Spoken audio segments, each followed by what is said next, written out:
there's so many guys sitting at home. In fact, you're probably watching this from your couch at home and you're waiting for the announcement of who our next president is going to be.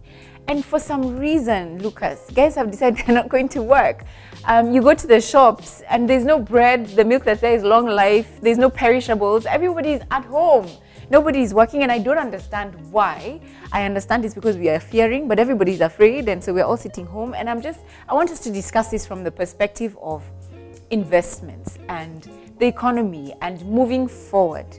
What should I be doing? Should I be afraid, not invest, hold back? Or, you know, what's your future, what's your outlook of the future for Kenya and for people who live in this country and investments that are available for them?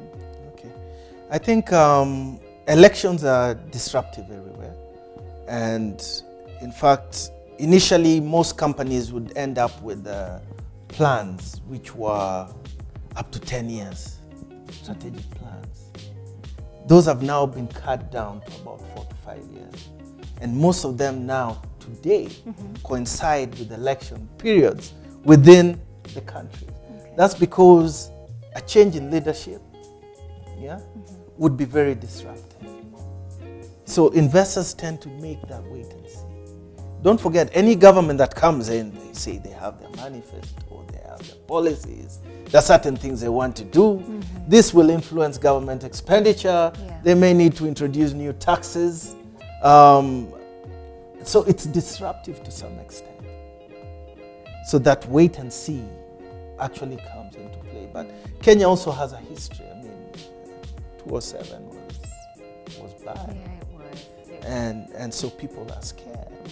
And the streets are empty, cars are not moving, people are staying at home, waiting. I think until the level where we'll mature to a certain level where we will not see this so-called politics as the end, you know, the alpha and omega of this country. You know, business should be able to continue without disruptions. There are countries which people still go to work, it's like a normal day, and yet it's voting. You go vote and go back to work. Yeah, and go back to work, you know.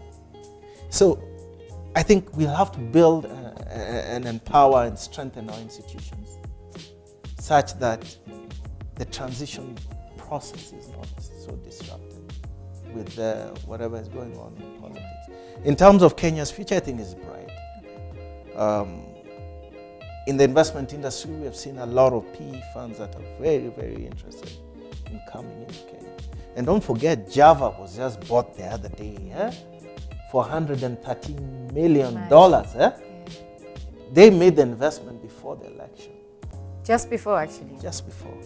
I was watching the stock market in the last 2 days, and stock prices are going up. And stock market is usually a good barometer of what the so-called investment mood is. And it simply shows that they're confident that things will be okay. So I shouldn't be afraid. You should not be afraid. I can still plan to invest. And yes, you make investment. In fact, times like now, people who picked up stocks just before, I know, have actually made decent returns within 3 days. Yeah, so the idea is to, even as you're at home and as we await and we pray that everything shall go well, even as we await the result, is to start strategizing and take the opportunity to think through what investment opportunities do you want to take advantage of. Whether that's, you know, a property somewhere, whether that's the stock market or any other investment opportunity that may be out there, including business. So I wish you all the best. And I know you're looking at us and wondering, how come Rina has another person on her set today? This is Lucas and he's my friend, and I will tell you more about him because next week we're going to look at amazing things. You're sitting there, you don't have a job? We have advice for you. Lucas has nuggets for you. You are sitting out there, you only have 30,000 that you earn a month. He has a serious strategy for you. You know, we're going to discuss lifestyle, we're going to discuss wealth, we're going to discuss the meaning of success, and so many other interesting things that I have learned from Lucas, who's sitting right here next to me. So please, you do not want to miss this. Hit the subscribe button, send any questions that you may have, and we shall tackle them. This is Rina Hicks, and you're on MoneyWise, where we create, grow, and preserve wealth.